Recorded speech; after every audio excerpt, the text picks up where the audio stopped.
At 1100 hours on July 25, 1944, Lieutenant General Fritz Bayerlein stood at the window of a modest Norman farmhouse that served as his command post. The farmhouse sat along the road connecting Saint-Lô to Perrier, in the heart of the hedgerow country that had been bleeding both armies white for 7 weeks. Through the morning haze, Bayerlein watched American infantry withdrawing from their forward positions along the road. His operations officer entered the room and confirmed what Bayerlein had suspected. The Americans were pulling back for the second time in 2 days. Yesterday they had done the same thing, then reoccupied their positions after dark. "It seems they have chickened out again," the officer remarked. Bayerlein allowed himself a small smile. He ordered his own troops to advance into the vacated American positions. Free ground was free ground. Whatever the Americans were planning, Bayerlein believed his men could handle it.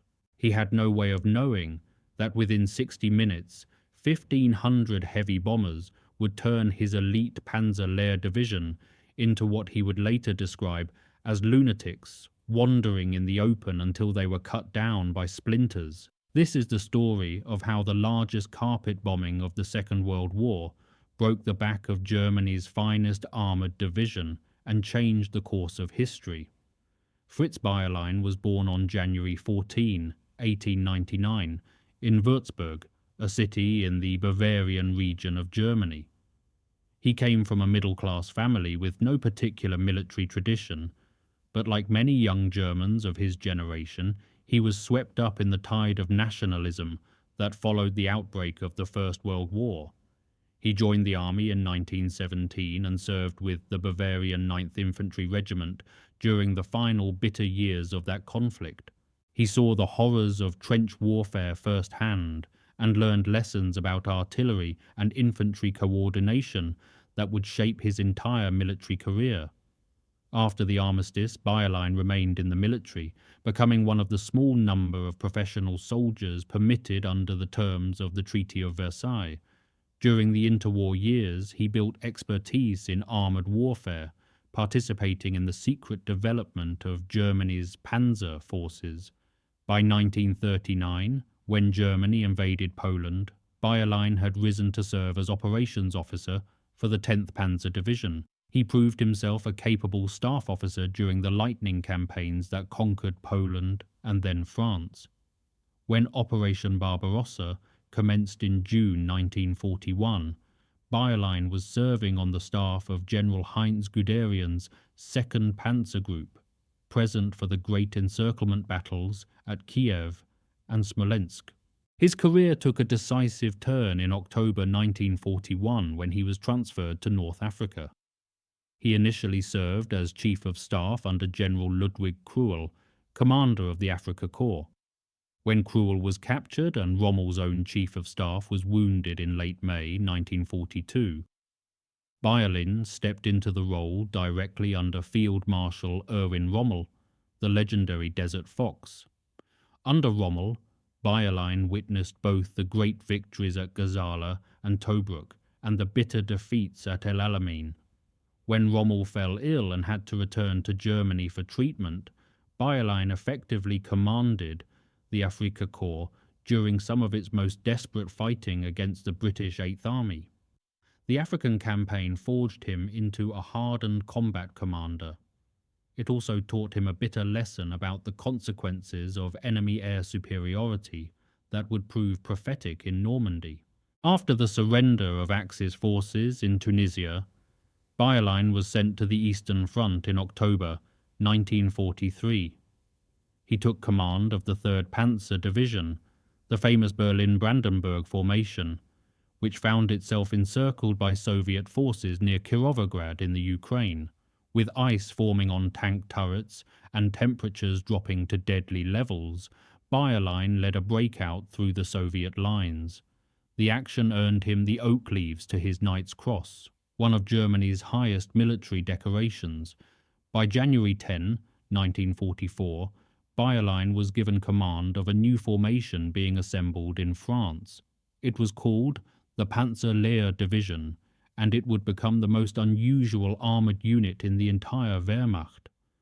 The name Lehr translated to teaching or demonstration. The division was built from the instructors and demonstration troops of Germany's premier tank training schools, Panzertruppenschule 1 at Bergen and Panzertruppenschule 2 at Potsdam. These were not ordinary soldiers fresh from basic training. These were the men who taught other men how to crew tanks, how to coordinate infantry and armour, how to execute the complex manoeuvres that had made the Blitzkrieg possible. Almost every officer and non-commissioned officer in Panzer Lehr had previous combat experience. Many had fought in Poland, France, Russia, North Africa, Sicily, or Italy. Many wore decorations for bravery earned on battlefields across 3 continents. The division concentrated Germany's finest tank commanders and instructors into a single formation. This was both the division's greatest strength and its fatal weakness. If Panzer Lehr was destroyed, Germany would lose not just a fighting unit, but an irreplaceable cadre of experienced trainers. The men who taught the next generation of tank crews would be gone forever. There would be no way to replace them. The knowledge accumulated over years of combat across multiple theatres would vanish in a single afternoon. Unlike standard panzer divisions, which used a mixture of motorized vehicles, horse-drawn wagons, and foot-marching infantry, Panzer Lehr was fully mechanized. Every single panzer grenadier rode in a half-track, either the SDK FZ-250 or the larger SDK FZ-251. No other Wehrmacht division could make that claim.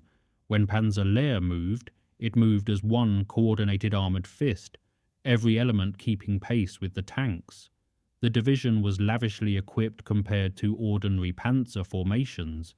It fielded Panzer IV medium tanks with their long-barreled 75mm guns, and the formidable Panther with its high-velocity weapon that could defeat any Allied tank at normal combat ranges. It deployed assault guns, self-propelled artillery, and the fearsome 88mm guns that had terrorized Allied armor in every theater of the war. The table of organization called for nearly 15,000 men, including 449 officers and more than 3,000 non-commissioned officers. At full strength, Panzer Lehr possessed over 200 tanks and assault guns, making it one of the most powerful armored formations in the German order of battle. By early June 1944, Panzer Lehr had completed training in Hungary and was stationed in France as part of the armoured reserve intended to repel the expected Allied invasion. German intelligence knew an invasion was coming. The question was where and when. When the Allies landed on the beaches of Normandy on June 6, 1944, the answer became clear. Panzer Lehr was one of the first major reinforcements ordered toward the beachheads. The division began moving on the night of June 6th and first engaged British forces on June 8th. The approach march itself became a preview of horrors to come. Allied aircraft dominated the skies over France. The fighter bombers came in waves, attacking anything that moved on the roads. Panzer Lehr lost vehicles and men before it even reached the front, strafed and bombed on highways that should have been safe rear areas. When the division finally entered combat, it was committed against British forces around the city of Caen. For the next several weeks, Panzer Lehr fought in continuous action, repelling British armoured thrusts, launching counterattacks, and holding the line against increasingly heavy pressure. The division performed well, but the cost was heavy. Tanks were knocked out daily, trained crewmen were killed faster than they could be replaced. By mid-July, Panzer Lehr had been shifted from the British sector to face the Americans near St. Lo. The division was no longer at full strength. Weeks of combat had worn down the tanks and exhausted the men. But Bayerlein's soldiers remained a potent force, still capable of stopping American advances in the hellish terrain of the Norman hedgerows. The hedgerow country of Normandy, called the bocage by the French, proved to be a nightmare for both sides. Every field was surrounded by ancient earthen walls called berms, some of them dating back to Roman times, topped with dense vegetation that could stop a bullet and conceal a machine gun nest. The hedgerows were interconnected, forming a maze of compartmentalized killing grounds. Each field became a separate battlefield. Each hedgerow became a potential ambush site. A tank could not see more than a few dozen meters in any direction. Infantry had to fight from hedgerow to hedgerow, clearing each field at tremendous cost. A single hedgerow might be held by a handful of German soldiers with a machine gun and a few Panzerfaust anti-tank rockets. Taking that hedgerow might cost an American company half its strength. The American soldiers called it a slugger's match. There was no finesse, no room for maneuver, just grinding frontal assaults against prepared positions, yard by bloody yard. The original plan for the Normandy campaign had expected deep penetrations and sweeping advances within the first weeks. Instead, 7 weeks after D-Day, the Allies remained trapped in a beachhead roughly 50 miles wide and 20 miles deep. More than 100,000 casualties had been suffered on both sides. American commanders were beginning to speak quietly of a World War I-style stalemate. The nightmare of trench warfare which their fathers had endured a generation earlier seemed to be returning. Something had to change. Lieutenant General Omar Bradley, commander of the American First Army, faced the possibility that the Great Invasion might accomplish nothing more than creating another bloody deadlock. He needed something dramatic to break the stalemate before the autumn rains turned the Norman countryside into an impassable quagmire. The plan he developed was called Operation Cobra. Its key feature was unprecedented. Bradley proposed to use strategic bombers, the heavy aircraft designed to destroy factories and cities, to blow a hole in the German front line so massive that the enemy could not recover before American tanks were in their rear areas. Bradley flew to England to meet with Air Force commanders. He wanted the largest concentrated air attack of the war, focused on one narrow section of the front. He wanted every bomb crater to be within 16 feet of the next. He wanted to annihilate everything within the target zone. "I want it to be the biggest thing in the world," Bradley told the airmen. The target zone was a rectangle 7,000 yards long and 2,500 yards wide, stretching along the road from Saint-Lô to Perriers. Bradley chose this location for several practical reasons. The road provided a clear visual marker for the bomber crews. The terrain beyond the German positions opened into rolling countryside, suitable for armoured operations, and most importantly, sitting directly across that road was Fritz Bayerlein's Panzer Lehr Division, the strongest German formation blocking the American advance. If Bradley could destroy Panzer Lehr, the rest of the German line might collapse. The negotiations between Bradley and the Air Force commanders revealed the inherent dangers of the plan. Heavy bombers were designed to strike area targets from high altitude. Their accuracy was measured in hundreds of yards, not dozens. When thousands of bombs fell from thousands of aircraft, some would inevitably miss their intended targets. Bradley wanted his troops to pull back only 800 yards from the German lines before the bombing began. This would allow his infantry to advance quickly after the last bombs fell, before the surviving Germans could recover their senses and organize a defense. The Air Force commanders considered this suicidal. They insisted on 3,000 yards as the minimum safe distance from the bomb line. Even at that range, they could not guarantee that no bombs would fall on American positions. After tense discussions that stretched over several days, they compromised on 1,200 yards. Neither side was satisfied. Bradley thought 1,200 yards was too far and would give the Germans time to recover. The airmen thought 1,200 yards was too close and would guarantee friendly casualties. Bradley also insisted that the bombers approach the target parallel to the front line, flying from east to west along the Saint-Lô-Perrier road. His reasoning was simple. If any bombs fell early during a parallel approach, they would land in empty fields to the east of the target zone. If the bombers approached perpendicular to the front, from north to south, early bombs would land directly on American troops. The Air Force generals raised objections. A parallel approach would force the bomber formations to fly single file over the target, extending the attack over many hours and increasing exposure to German anti-aircraft fire. The target zone was wide enough to accommodate multiple parallel columns of bombers only if they approached perpendicular to the front line. Bradley believed the airmen had agreed to his parallel approach requirement. The airmen believed they had explained why a parallel approach was impossible. This miscommunication would have fatal consequences. The operation was scheduled for July 18th, then postponed repeatedly due to bad weather. The skies over Normandy in the summer of 1944 were often overcast, with low clouds and scattered rain that made precision bombing impossible. On July 24th, the weather appeared to improve. Bradley ordered his troops to withdraw from their forward positions. The bombers began taking off from airfields across England, hundreds of aircraft forming up into massive formations for the flight across the Channel. Then the clouds rolled back in over the target area. The mission was cancelled, but the recall order did not reach all the aircraft in time. Several hundred bombers, finding breaks in the clouds over the target, dropped their payloads anyway.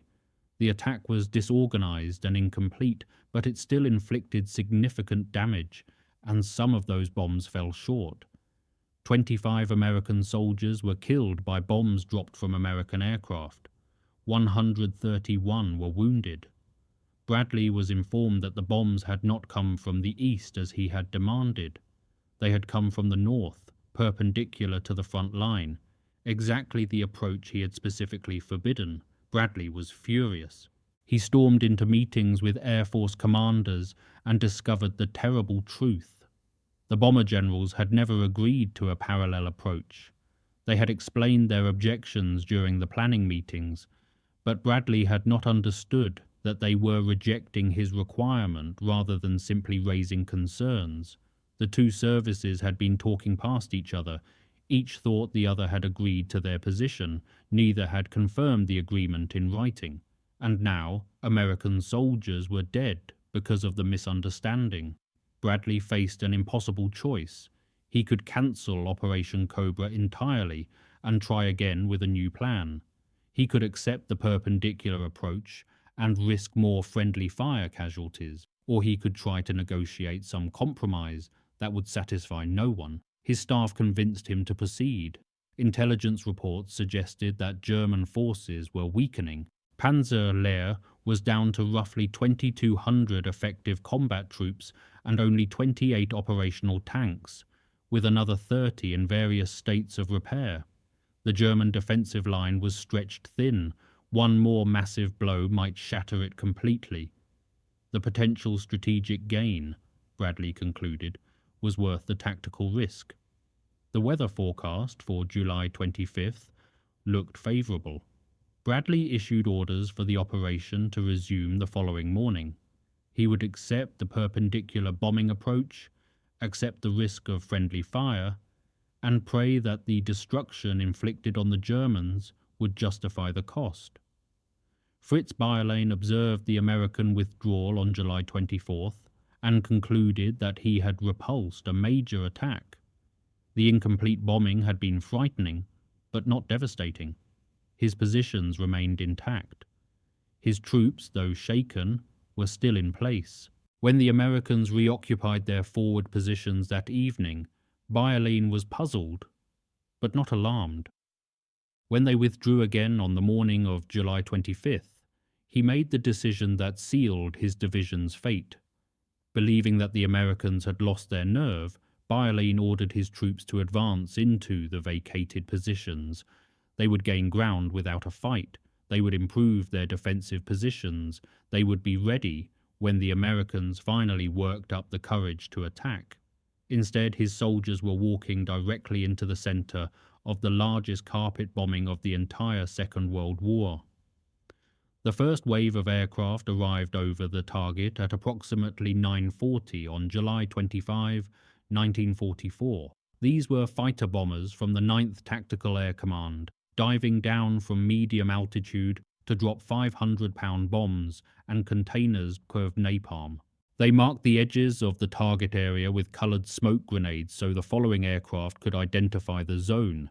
Behind them came the medium bombers, Martin B, 26 Marauders, flying at 10,000 feet in tight formations.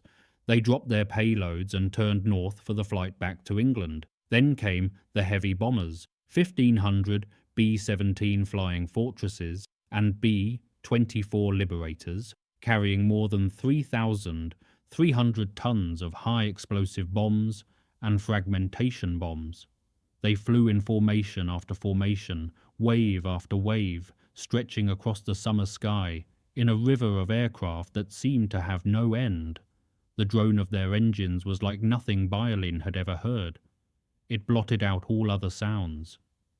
German soldiers who had survived years of combat, who had faced artillery barrages and tank assaults and close quarters, fighting across multiple continents, stood frozen in disbelief at what they were witnessing.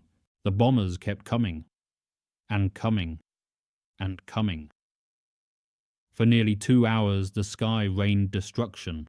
The noise was beyond anything human beings were designed to endure. The ground shook without ceasing. The air itself seemed to burn. Bayerlein watched from his farmhouse command post as the bombs began falling. He had experienced air attacks before. Every German soldier in Normandy had learned to fear Allied aircraft, but nothing in his 25 years of military service had prepared him for what happened next. Back and forth, the bomb carpets were laid. Bayerlein would later write in his memoirs and in reports prepared for American military historians after the war. Artillery positions were wiped out. Tanks were overturned and buried. Infantry positions were flattened. All roads and tracks were destroyed. By midday, the entire area resembled a landscape of the moon, with bomb craters touching rim to rim. The concussion waves from thousands of simultaneous explosions traveled through the earth like continuous earthquakes. Men in foxholes were buried alive as the walls collapsed around them. Others were killed without any visible wounds, their internal organs ruptured by the overpressure waves that accompanied each detonation. Soldiers who survived the first bombs found themselves deaf from the sound, blinded by the dust and smoke, and unable to distinguish up from down as the ground heaved beneath them. Some clawed their way out of collapsed positions, only to be killed by the next wave of explosions. Tanks weighing 30 tons were flipped like toys and buried under avalanches of earth. Ammunition trucks detonated in chains of secondary explosions that added to the chaos. Supply dumps containing food and fuel and medical supplies vanished into craters. The carefully prepared defensive positions that Panzer Lehr had constructed over the previous weeks simply ceased to exist. All signal communications had been cut, Bayerlein reported. Telephone lines had been vaporized, along with the poles that carried them. Radio antennas had been destroyed. The radios themselves had been buried or smashed. Runners sent to deliver messages disappeared into the chaos and never arrived at their destinations. No command was possible. Bayerlein tried desperately to coordinate his defense, to understand what was happening to his units, to issue orders that might save at least some of his men. But he could not reach his subordinate commanders. His subordinate commanders could not reach their companies and battalions. The entire command structure of the division had dissolved in less than an hour. The shock effect on the troops was indescribable.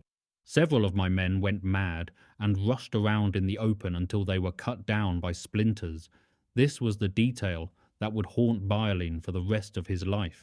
Battle-hardened veterans, men who had faced Soviet T-34 tanks at Kursk and British artillery at El Alamein and everything in between without flinching, had been driven insane by the bombardment.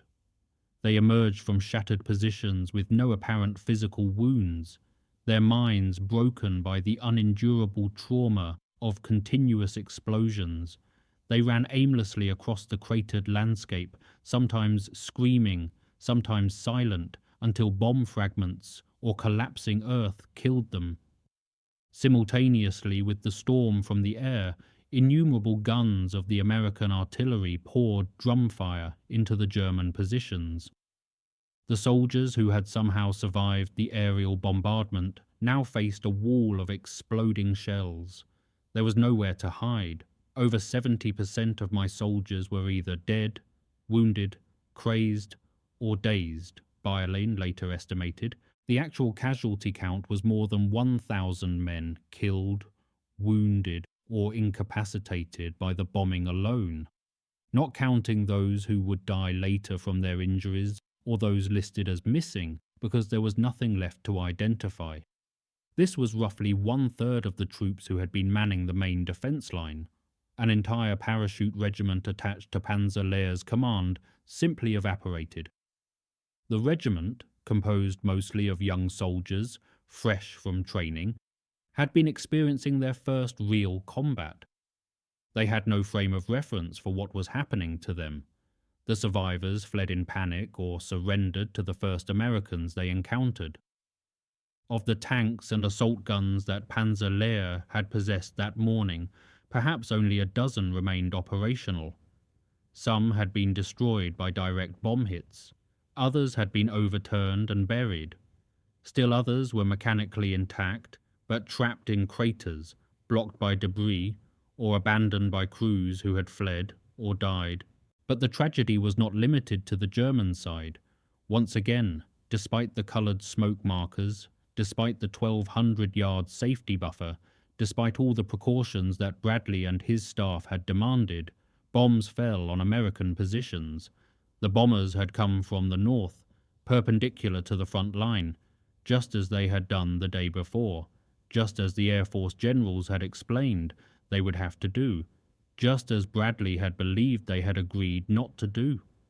111 American soldiers were killed by American bombs. 490 were wounded. Among the dead was Lieutenant General Lesley McNair, commander of Army Ground Forces, and the man responsible for training the entire American Army for combat operations. McNair was 61 years old, a 1904 graduate of West Point, and one of the most respected officers in the entire American military establishment. During the First World War, he had earned a promotion to brigadier general at the age of 35, making him the Army's second youngest general officer. In the interwar years, he had shaped American military doctrine and training methods.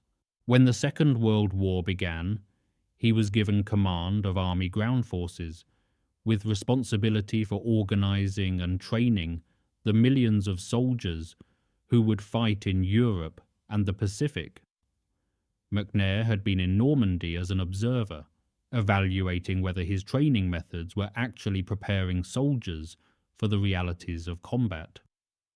He was also serving as part of a deception operation, standing in for General George Patton as commander of the fictitious 1st United States Army Group, a phantom force designed to convince the Germans that the Normandy landings were merely a diversion from a larger invasion at Pas-de-Calais. On the morning of July 25th, McNair was crouching in a foxhole approximately 30 yards from the command post of the 2nd Battalion, 120th Infantry Regiment, part of the 30th Infantry Division. He wanted to observe the bombing and the ground attack that would follow. An errant bomb landed directly on his position. The explosion threw his body 60 feet through the air. When the dust settled, there was little left to recover. His remains were identified only by the 3 stars on his collar. McNair became the highest-ranking American officer killed in combat during the entire European theatre of the Second World War. His death was kept secret for weeks to preserve the deception operation he had been supporting. If the Germans learned that McNair was dead, they might realize that the Phantom Army group was fictional. His funeral was held in a Norman orchard, attended only by Lieutenant General Bradley, Lieutenant General Courtney Hodges, Major General Elwood Quesada of the 9th Tactical Air Command, Major General Ralph Royce, McNair's aide-de-camp, and General George Patton. No band played. No rifle volleys were fired in salute. The service was brief and quiet. 12 days later, McNair's son, Colonel Douglas McNair, was killed by a Japanese sniper on the island of Guam in the Pacific. Father and son, both professional soldiers, both died in combat within 2 weeks of each other, on opposite sides of the world. The famous war correspondent Ernie Pyle was also caught in the errant bombing. Pyle had been with American troops in Normandy for weeks, writing the dispatches that brought the reality of combat into millions of American homes. His columns appeared in newspapers across the country, read by families desperate for any connection to their sons and husbands overseas. He had seen death before, plenty of it. But the experience of being bombed by his own side left him shaken in ways that previous battles had not. "The most sustained, horrible thing I have ever gone through," Pyle wrote to his editors. He described lying face down in a ditch, feeling trapped and completely helpless as the bombs fell around him. General Dwight Eisenhower, the Supreme Allied Commander, had crossed the English Channel that morning to observe Operation Cobra. He watched from a headquarters behind the lines as reports came in of the friendly fire casualties. By evening, he was aboard a ship returning to England, dejected and uncertain whether the operation had succeeded.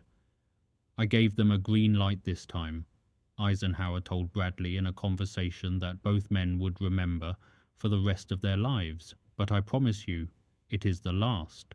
Eisenhower would keep that promise for the remainder of the European campaign, refusing to authorize heavy bombers for close support of ground troops despite repeated requests from commanders facing difficult tactical situations. Yet beneath the tragedy and the recriminations, Operation Cobra was achieving exactly what Bradley had intended. When Field Marshal Gunther von Kluge, commander of all German forces in the West, managed to reach Bayerlein by radio and ordered him to hold the line at all costs, the general's response would become one of the most quoted statements of the entire war. "Out in front, everyone is holding out. Everyone. My grenadiers and my engineers and my tank crews. They are all holding their ground. Not a single man is leaving his post. They are lying silent in their foxholes because they are dead." American infantry began advancing shortly after the last bombs fell. They moved slowly at first, picking their way through a landscape transformed into something resembling the surface of the moon. Craters overlapped craters. Roads had vanished beneath mounds of churned earth. Trees had been stripped of branches or uprooted entirely. Landmarks that appeared on military maps no longer existed. Units became disoriented in terrain that bore no resemblance to the maps they carried. Officers tried to navigate by compass, because there was nothing else to navigate by. Scattered groups of German soldiers, some of them genuinely driven mad by the bombardment, fought with desperate fury. Others surrendered immediately, too dazed to resist, emerging from collapsed positions with empty eyes and shaking hands. The American infantrymen, many of whom had been shaken by the friendly fire they had just experienced, found themselves attacking defenders who seemed to exist in some twilight state between combat and collapse. By evening on July 25th, the American front line had advanced only about 2 kilometers. Bradley and his staff were disappointed. They had hoped for a decisive breakthrough and had received only modest gains. Initial reports suggested that German resistance, while weakened, remained formidable in several sectors, but Major General J. Lawton Collins, commander of the 7th Corps and leader of the assault, understood something that others missed. Lightning Joe, as his men called him, had been studying the pattern of German responses throughout the day. The prisoners being taken were incoherent, the counterattacks were uncoordinated. The artillery fire that should have been falling on American positions was sporadic and poorly aimed. The careful defensive system that had held the Americans in check for 7 weeks was broken. Bayerlein could not communicate with his units. His subordinate commanders could not communicate with each other. The surviving defenders had no idea where their flanks were, who was supporting them, or what orders they should follow. Collins gambled. On the morning of July 26th, even though his infantry divisions were still struggling to reach their original objectives, he ordered his armoured columns to advance anyway. The tanks would bypass pockets of resistance and push deep into German territory. The infantry would deal with the bypassed positions later. The gamble transformed the battle. American armour began pouring through the gaps in the German line. Sherman tanks that had been stalled for weeks in the hedgerow country suddenly found themselves racing down roads with no opposition. They moved faster than anyone had anticipated, faster than the Germans could react, faster than the American supply system could follow. Tank commanders who had grown accustomed to measuring progress in yards now measured it in miles. By noon on July 27th, reconnaissance vehicles from the 2nd Armoured Division were operating well inside the German rear area. They captured prisoners who had no idea the front had collapsed, logistics troops and headquarters, clerks and mechanics who thought they were safe miles behind the lines. Bayerlein watched the disaster unfold from a succession of improvised command posts. He had barely escaped the bombardment by fleeing his farmhouse and hiding in the fields and woods. His staff was scattered across the Norman countryside. His communications consisted of occasional radio contacts and messengers who might or might not reach their destinations. His division existed only in name. The proud Panzer Lehr had been reduced to scattered bands of survivors, trying to find each other in a landscape they no longer recognized. When American reconnaissance vehicles came speeding down the road past the farmhouse where Bayerlein had established his new headquarters, he and his remaining officers could only stare in disbelief. "How did American soldiers get this far behind our lines so quickly?" Bayerlein asked. No one had time to answer. Behind the reconnaissance jeeps and armoured cars came a column of M4 Sherman tanks. The American tankers identified the farmhouse and the collection of German staff cars parked outside as a high-value target. They opened fire immediately. Bayerlein dove out a window and escaped alone into the gathering darkness. His command post was destroyed. His headquarters records were lost. His maps, his communications equipment, the records that documented the organization and strength of his command, all were gone.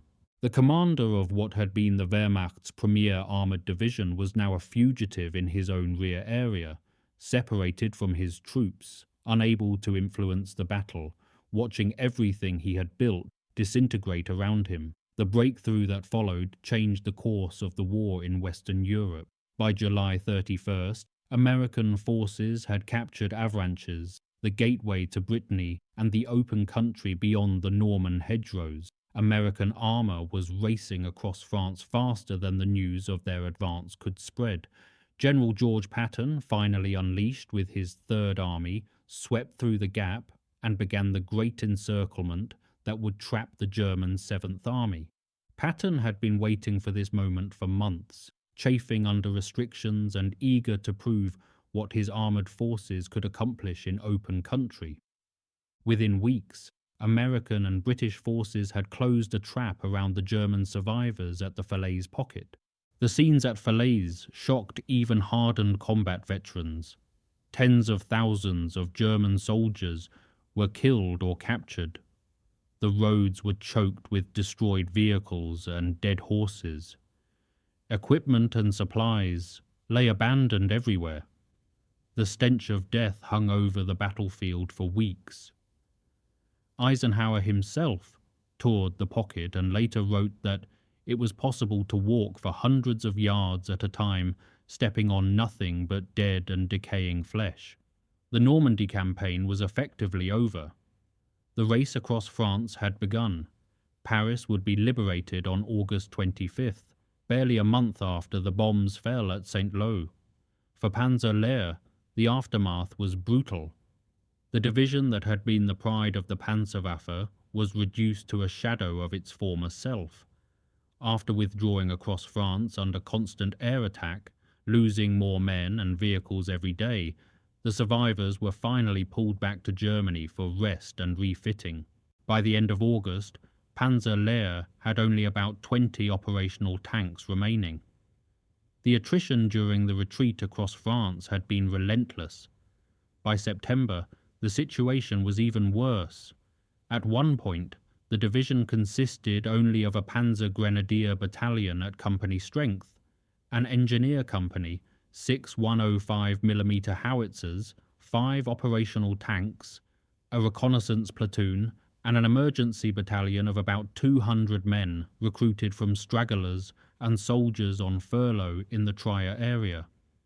Within 7 months of its formation, the elite division had been reduced to nothing more than a combat ineffective remnant. The men who had trained the next generation of panzer crews were gone, killed or wounded or captured or scattered across France. Bayerlein survived. He received replacements and new equipment during the autumn of 1944, though the quality of both fell far short of what he had once commanded. He led a rebuilt Panzer Lehr during the Battle of the Bulge in December, including the advance toward Bastogne, where the division was stopped by the stubborn American defense of that crossroads town. But Panzer Lehr never recovered its former strength or reputation. The division that had once been the finest armoured formation in the Wehrmacht ended the war as just another battered unit struggling to survive in the chaos of Germany's collapse. Bayerlein himself was relieved of command in January 1945, partly due to conflicts with his superior officers, and partly due to the impossible situation facing all German commanders in the final months of the war.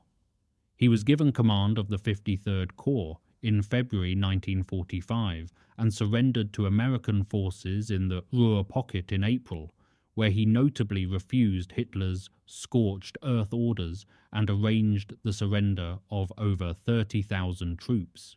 After the war, Bayerlein was held as a prisoner and interrogated extensively about German operations. American intelligence officers found him cooperative and forthcoming, willing to discuss German tactics and strategy in remarkable detail. Unlike many senior officers who remained aloof in captivity, Bayerlein volunteered to work in an American motor pool as a mechanic, preferring useful work to idle confinement. He told his captors that a soldier should always be doing something productive. He was released in 1947 and spent the following decades writing about military subjects and consulting with historians. He provided detailed manuscripts for the American military's historical program, offering invaluable first-hand accounts of battles on both the Eastern and Western fronts. He served as a technical advisor for the 1961 film The Guns of Navarone. Fritz Bayerlein died on January 30, 1970, at the age of 71 in Würzburg, the same Bavarian city where he had been born more than 7 decades earlier. His obituaries mentioned his service under Rommel and his command of Panzer Lehr. They mentioned his Knight's Cross with oak leaves and swords. They mentioned his post-war work with historians. They did not dwell on July 25, 1944, the day when the sky fell and his men went mad. Omar Bradley went on to command the 12th Army Group, eventually comprising more than 1 million soldiers, the largest American ground force ever assembled under a single commander.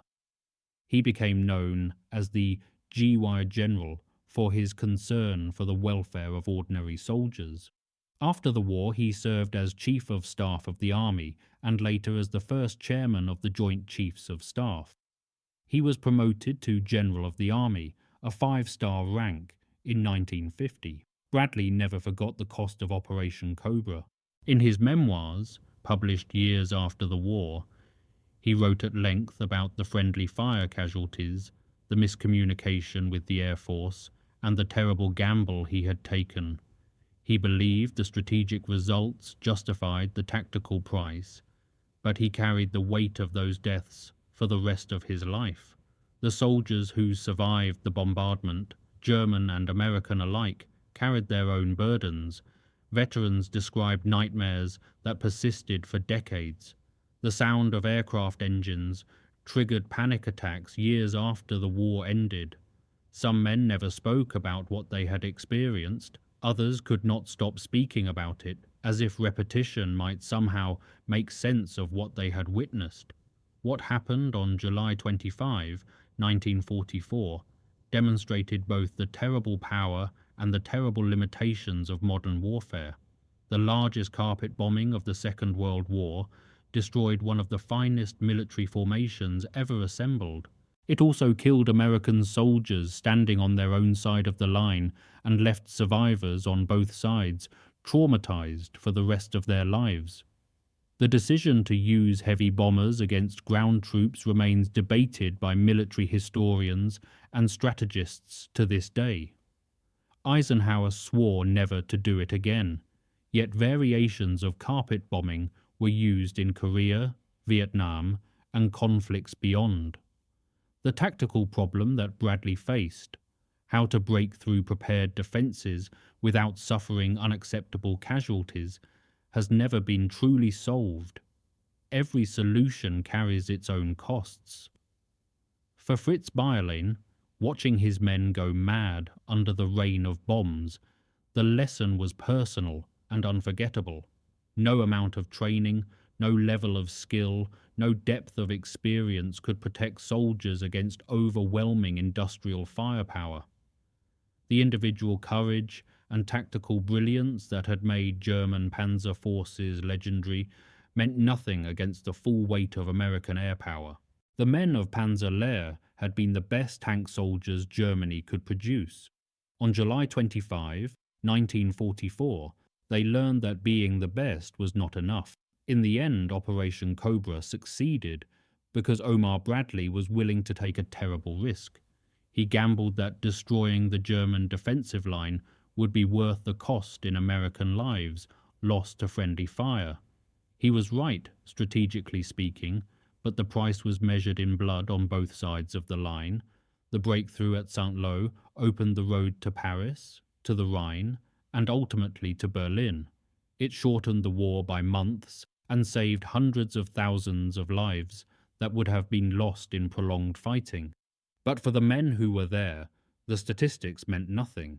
What mattered was the sound of the bombs falling, the sight of friends being torn apart, the smell of earth and smoke and burning flesh, and the knowledge that in modern war, death could fall from a clear blue sky without warning, without mercy, and without any possibility of fighting back. The landscape itself bore the scars for generations. Bomb craters near Saint-Lô were still visible in aerial photographs taken in the 1970s. Some remain to this day, shallow depressions in farm fields and woodlots where over 4,000 tons of explosives fell in a single afternoon. Somewhere in archives on 2 continents, there are still maps with circles drawn on them showing the target rectangle where 1,500 bombers dropped their payloads. Somewhere there are photographs of the lunar landscape that remained afterward. And somewhere in museums and memorial walls and quiet family collections, there are dog tags and medals and faded letters that belong to men who did not survive that day. They were German and American, enemy and ally. They were conscripts and volunteers, veterans and raw recruits. Some believed deeply in their cause, and some fought only because they had no choice. But on July 25, 1944, they shared one thing in common. They stood beneath the same sky, and the sky fell on all of them. If you found this story as compelling as we did, please take a moment to like this video. It helps us share more forgotten chapters from the Second World War. Subscribe to stay connected with these untold histories. Each one matters.